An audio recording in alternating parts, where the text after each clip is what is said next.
নমস্কার বন্ধুরা, আশা করি আপনারা সকলে ভালো আছেন। কাকলি কিচেনে সকলকে স্বাগত। আজকে রান্না করেছি পেঁপের প্লাস্টিক চাটনি।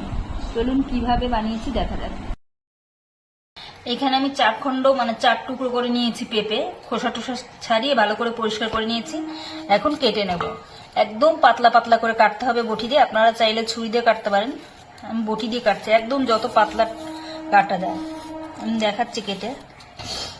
এই দেখুন, এরকম পাতলা পাতলা করে আমি কেটে নেব।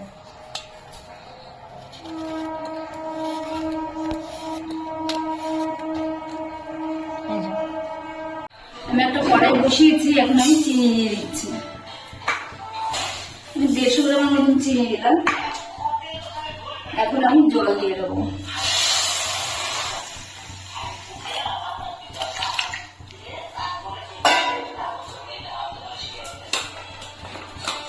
এখন এর ভিতরে আমি পেঁপেগুলো দিয়ে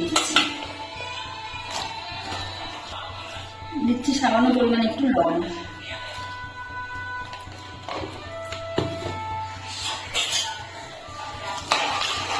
এখন সবকিছু ভালো করে মিশিয়ে পেঁপেটাকে আমি সিদ্ধ করে নেব।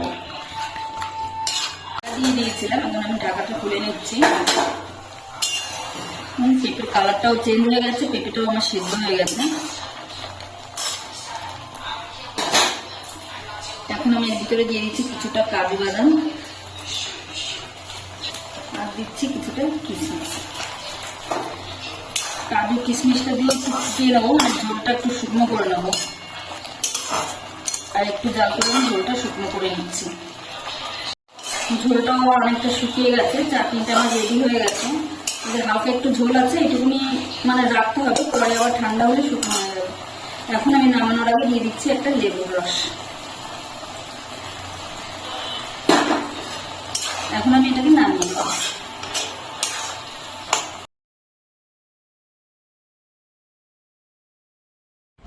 রেসিপিটি যদি ভালো লাগে তাহলে একটা লাইক, কমেন্ট ও সাবস্ক্রাইব করে পাশে থাকবেন।